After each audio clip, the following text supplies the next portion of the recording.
Boa tarde, pessoal. Para alguns, boa noite. Mas o comum é que estamos num sábado, um belo sábado, para alguns mais frio, para outros um pouco mais ensolarado. Mas aproveitando, já que muitas pessoas não estão me ouvindo direito, vou botar um microfone. Agora está um pouco melhor, bem melhor, bem melhor. Pois bem, hoje, nesse sábado, para alguns ensolarado, para muitos frio, como aqui em Silvânia, está muito frio. Apesar de estar um pouco de sol, lógico, 18 graus aqui, para nós aqui em Goiás é frio. Então, deixa a gente curtir o nosso friozinho, de noite a gente vai usar bota, vai tomar caldo, a gente tem que ter uma desculpa para utilizar uma indumentária mais diferenciada, ok? E eu vou falar hoje, pessoal, sobre a documentação necessária para o pedido da usucapião extrajudicial. A gente tem que lembrar que desde 2015 há a previsão do Instituto da Usucapião Extrajudicial. Só que ela só teve a sua efetiva aplicação em 2017, porque era um instituto, na verdade, natimorto, por causa principalmente de um pequeno detalhe no artigo 216A da Lei 6.015, que foi alterada, inserido pela Lei 13.105, que determinava que o silêncio importava em recusa. Agora, da mesma lógica que teve com o 213, alterado em 2005, não está sendo patrocinado por essa bebida, não está sendo patrocinando o canal, mas fica a dica, quem vai ganhar o GP de Fórmula 1 na Áustria amanhã. Pois bem, voltando à questão, a usucapião extrajudicial era para ser um instituto natimorto, só que a Lei 13.465, ao alterar no substitutivo o artigo 216A, deu uma nova vivência, por causa o silêncio importar em anuência expressa, uma anuência tácita e não uma recusa, na verdade. Por isso que deu uma vida ao usucapião, tanto isso que, com isso, deu uma regulamentação pelo CNJ, com base no provimento número 65 de 2017, no qual teve participação da sociedade civil na elaboração, principalmente o IRIB e a NOREG tiveram seus projetos, suas propostas para melhorar o teor do texto, e hoje estamos.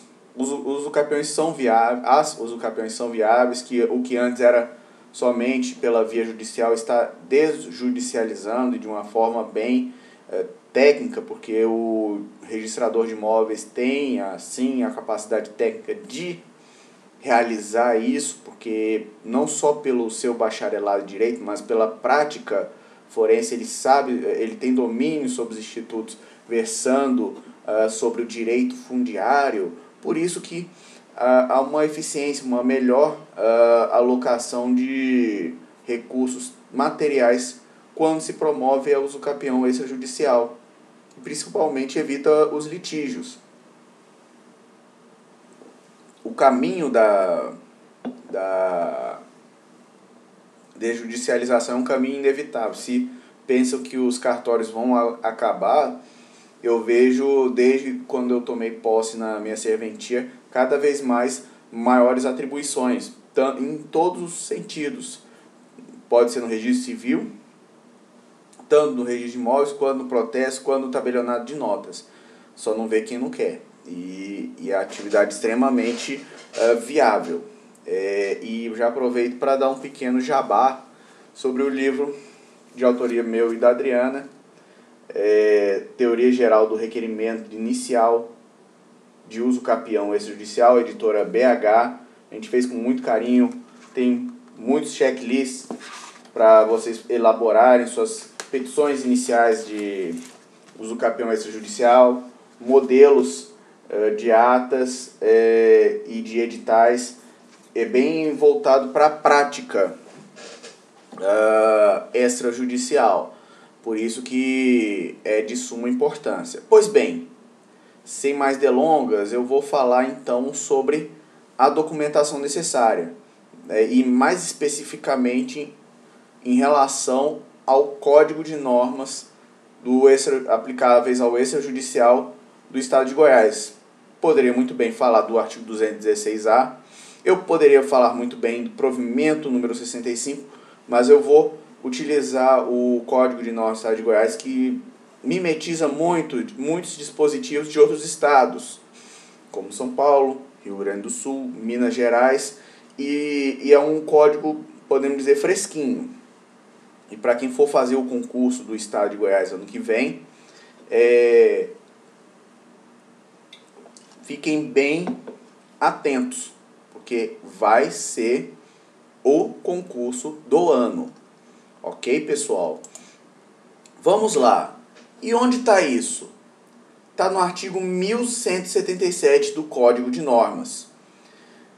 O requerimento ele segue, além dos requisitos previstos no provimento número 65, ele se aplica subsidiariamente ao artigo 319 do Código de Processo Civil. Lembrando, ele tem que ser assinado por advogado ou defensor público constituído pelo requerente. Então existe gratuidade então no pedido da usucapião extrajudicial. Independente de ter defensor público constituído, pode haver gratuidade no pedido de usucapião extrajudicial. Eu sempre bato a tecla nas minhas aulas, o quê? Bom senso quando for pedir gratuidade. Não use a lei da melhor vantagem. Seja honesto, tenha um caráter. O advogado ele tenta fazer uma sociedade melhor e por isso a gente tem que ter caráter e estrutura para tanto. Então não faça um pedido idôneo. Se sua parte, o cliente de vocês estiverem em condições, não demandem a justiça gratuita. Tentem, até o Poder Judiciário aqui em Goiás está sendo mais consciente em relação às altas custas que tem aqui e está relativizando cada vez mais. Até tem projetos de lei que prevêem até o parcelamento das custas. Isso é mais vantajoso para todas as partes, até porque não existe almoço grátis. Pois bem, qual o primeiro documento que é necessário? A ata notarial com a qualificação, endereço eletrônico, domicílio e residência do requerente e respectivo cônjuge ou companheiro, se houver, e do titular do imóvel lançado na matrícula objeto da usucapião, certo? Ou seja, comece no cartório e termine no cartório, porque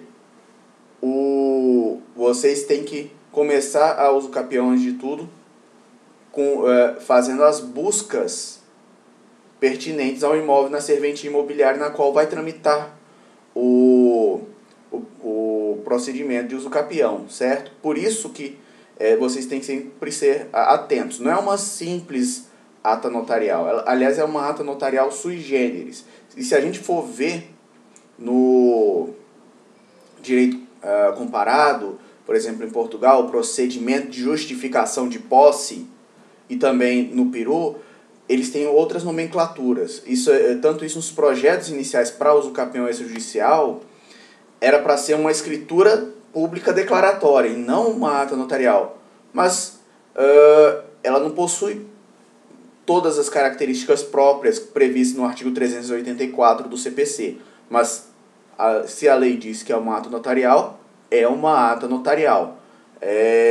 Muitos divergem, mas vamos firmar no nomen iuris, na nomenclatura que foi dada pelo legislador. Ok? E esse imóvel lançado na matrícula, objeto da usucapião, ela tem que atestar a descrição do imóvel conforme consta na matrícula do registro em caso de bem individualizado ou descrição da área em caso da não individualização, devendo ainda constar as características do imóvel, bem como a existente edificação de benfeitoria ou de qualquer acessão no imóvel do usucapiano. Que essas acessões, benfeitorias, demonstram também, pessoal, o exercício da posse. Vamos Pensar de forma ampla a posse como um fato jurígeno, ou seja, um fato que cria direito, ou seja, vamos lembrar o conceito de Clóvis Bevilacqua, que é a posse. Posse é a situação de fato na qual o sujeito exerce algum dos direitos inerentes à propriedade. Ou seja, posse é fato. E nosso Código Civil mimetizou a teoria de Clóvis Bevilacqua no Código Civil 16. Muitos dizem que ele seguiu Jhering, mas para fins de uso capião, a teoria subjetiva de Savigny ela é irresistível, é inegável que tem traços dessa teoria no nosso direito. Outra situação necessária: o tempo e as características da posse do requerente e de seus antecessores. Ou seja, vocês não estão vendo aí a cessio possessiones, as características da posse do requerente, se é posse de boa fé ou de má fé, como é que ele adquiriu essa posse. Logicamente, vocês têm que lembrar que a posse nem sempre ela é de boa fé, mas ela se converte. Tanto isso que é possível a uso capião extraordinária nos prazos previstos entre o artigo 1239 e 1242 do Código Civil. A forma de aquisição da posse do imóvel uso capieno pela parte requerente também é necessário. A modalidade de uso capião pretendida e sua base legal ou constitucional, né, na própria ata. Por isso que vocês estão vendo que, ao contrário da ata notarial que apenas denota fatos, ele tem que atestar essa situação. Ou seja, você já começa o procedimento de uso capião no tabelionato de notas. Ou seja, vocês vão ter duas especialidades do direito notarial e registral atuando. Mas é iniciado o quê? O seu start no tabelionato de notas, na confecção da ata notarial.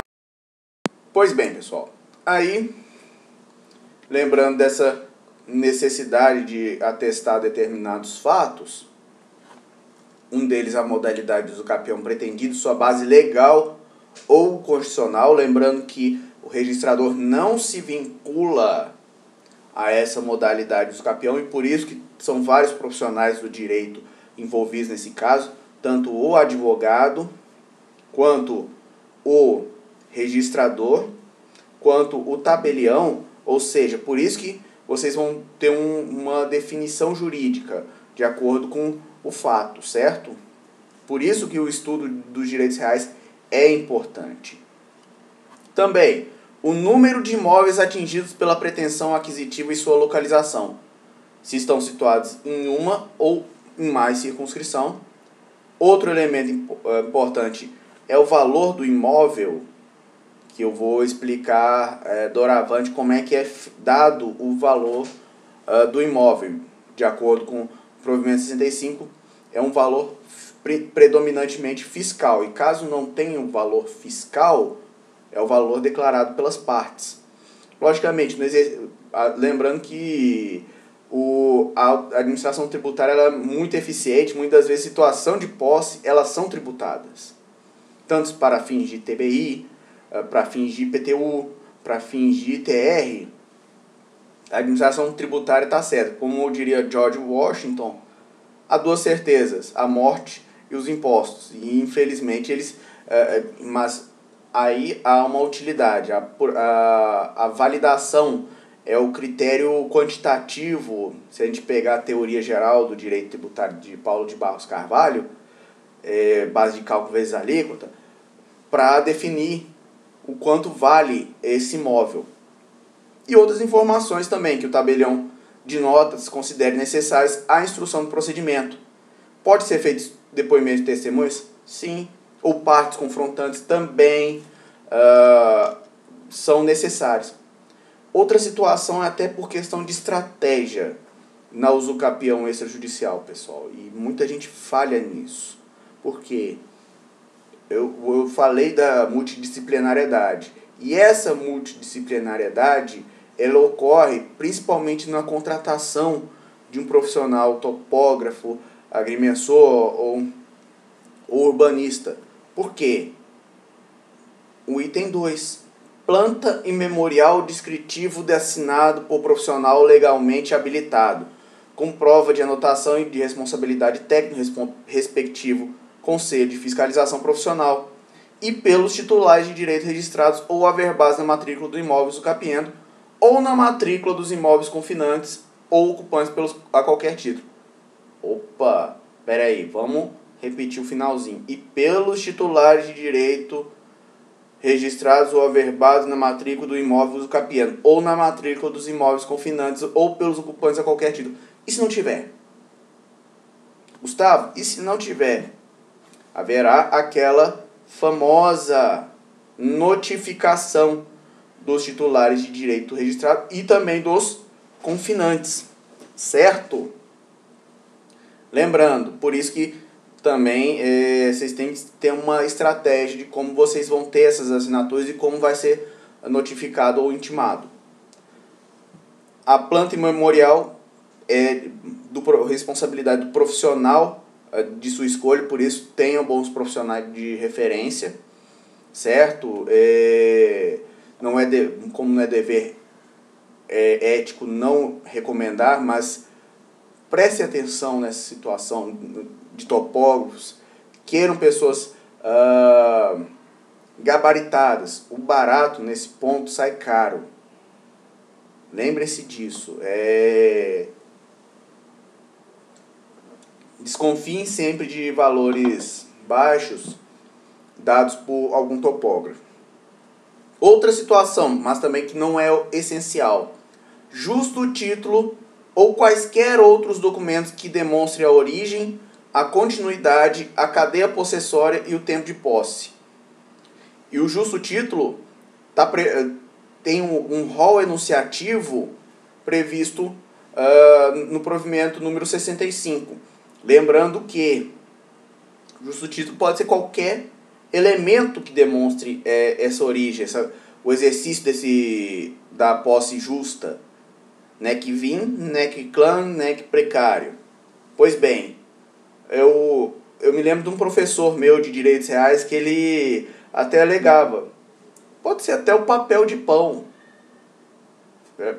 Fica meio chocante falar isso, mas isso é importante, pessoal. Outro documento necessário: certidões negativas cíveis e criminais dos distribuidores da Justiça Estadual e de primeiro e segundo grau da Justiça Federal do local da situação do imóvel do domicílio do requerente, expedidas nos últimos 30 dias, demonstrando a inexistência de ações que caracterizem oposição da posse do imóvel, em nome das seguintes pessoas: 1. Do requerente respectivo cônjuge ou companheiro, se houver. 2. Do proprietário do imóvel usucapiendo respectivo cônjuge ou companheiro, se houver. De todos os possuidores respectivo cônjuge ou companheiro, se houver. Em caso de sucessão da posse, que é somado o requerente para completar o período aquisitivo. Aí, vocês vão pensar assim: mas e o artigo 54 da Lei 13.097, Gustavo? É aplicável aí? Não, pessoal. Um dos requisitos do campeão extrajudicial, qual que é? A inexistência de litígio. Como é que se comprova a inexistência de litígio? Um dos elementos é o quê?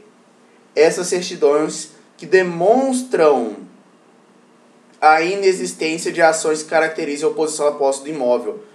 Elas não precisam estar averbadas na matrícula. Especificamente nesse caso, não se aplica o artigo 54 da 13.097. Entendeu, pessoal? Fiquem bem atentos em relação a isso. E lembrando que outro elemento extremamente importante: descrição georreferenciada, mas nas hipóteses previstas na Lei 10.267, que é o quê? Os imóveis rurais. Lembrando, quem se prepondera nesse caso? por exemplo, de imóveis menores à dimensão prevista nos decretos regulamentadores. Se prepondera esse aqui, a obrigatoriedade de inscrição de georreferenciado nesses casos. Por quê? E eu explico muito bem o porquê. Não há uma dúvida sobre a descrição do imóvel, e essa existência da descrição georreferenciada, que é um elemento da matrícula a ser registrada decorrente de eventual procedência da usucapião, vai ser necessário. Por isso que essa descrição georreferenciada ela é obrigatória, independente do tamanho do imóvel. Certo? Outra situação, instrumento de mandato público ou particular. Voltando aqui antes, sobre a questão e quando o imóvel, principalmente se o imóvel for oriundo de transcrição, que eu falei em tópico anterior, pessoal, no canal. Vocês deem uma olhada em relação à questão da retificação de imóveis rurais que em um dos vídeos anteriores. Fiquem atentos, ok? Outro documento necessário, instrumento de mandato público ou particular, com poderes especiais em confirma reconhecida, por semelhança ou autenticidade, outorgado ao advogado e pelo requerente, ou por seu cônjuge ou companheiro, certo? Ou seja, a procuração tem que ser específica. E declaração do requerente, esse caso específico, para beneficiário da assistência judiciária e, como se diz, pessoas que utilizam o serviço da Defensoria Pública, caso tenha na comarca, por exemplo, no estado de Goiás, não tem Defensoria Pública em todas as comarcas, infelizmente. Que é a declaração do requerente, do seu cônjuge ou companheiro, que outorgue ao defensor público a capacidade postulatória da usucapião. Outro elemento ou documento necessário, certidão dos órgãos municipais e federais que demonstre a natureza urbana ou rural do móvel usucapiento, certo? E isso define muito bem como é que vai tramitar o procedimento da usucapião. E muitas das vezes não está nesse rol, e até é importante dizer, muitas vezes o imóvel não tem a matrícula, mas já tem o cadastro municipal. E não é raro isso. Mas isso aí seria objeto de regularização fundiária? Mas também é possível regularizar mediante a usucapião. Ou seja, desde 2007, as viabilidades de regularizar os imóveis está cada vez mais ampla, e isso todos ganham, porque o direito de propriedade reconhecido, a economia ganha, a pessoa ganha e tudo mais, a roda da fortuna gira. Outro documento necessário, declaração que contém identificação dos proprietários, confinantes ou ocupantes, constando sua manifestação de anuência com a usucapião na forma pleiteada. Caso não tenha, haverá o procedimento de notificação, acompanhada de cópia autenticada de documento que comprove seu estado civil e a origem da posse, quando casado em regime comunicante, declaração de anuência do respectivo cônjuge. E se as certidões previstas, que eu falei, as certidões judiciais, forem positivas? O interessado ele tem que apresentar o quê? Uma certidão narrativa. Com qual finalidade? Comprovar que o objeto do processo não prejudica a aquisição por meio da usucapião, certo? Ou conhecido como prescrição aquisitiva, ok? Lembrando, os documentos têm que ser apresentados no original ou em cópia autenticada, ok? Lembrando, esse requerimento vai ser instruído com quantas cópias forem os titulares de direitos reais ou de outros direitos registrados sobre o imóvel, ok? E os proprietários confinantes cujas assinaturas não constem da plana nem do memorial descritivo, ok? E nesse caso, lembrando que o advogado, nesse caso, tem uma certa fé pública, porque o documento oferecido em cópia pode ser declarado autêntico pelo advogado. Isso já existia no Estatuto da Ordem, certo? E também sobre responsabilidade pessoal, certo? O consentimento do cônjuge ele vai ser dispensado quando o regime for de separação absoluta de bens, ok? E lembrando, vai haver uma dispensa de apresentação de plano memorial descritivo se o imóvel for unidade autônoma de condomínio edilício ou também loteamento regularmente instituído. Nesse caso, que esse requerimento vai fazer a simples menção à descrição constante da respectiva matrícula. E a doutrina, que em algum desses casos pode até constituir uma usucapião como uma aquisição derivada. E há doutrinadores. Marcelo Rezende, por exemplo, Marcelo Rezende Campos Couto, que fala sobre isso num artigo fantástico, não sei se se foi na dissertação de doutorado desse autor que eu estou falando, mas o que a gente aprendeu na faculdade de Direito, que o usucapião é sempre a aquisição originária, nem sempre. Pode ser um formato derivado. E isso terá implicações tributárias posteriormente, certo? Lembrando também, pessoal, será exigido o reconhecimento de firma das assinaturas lançadas na planta e no memorial, ok?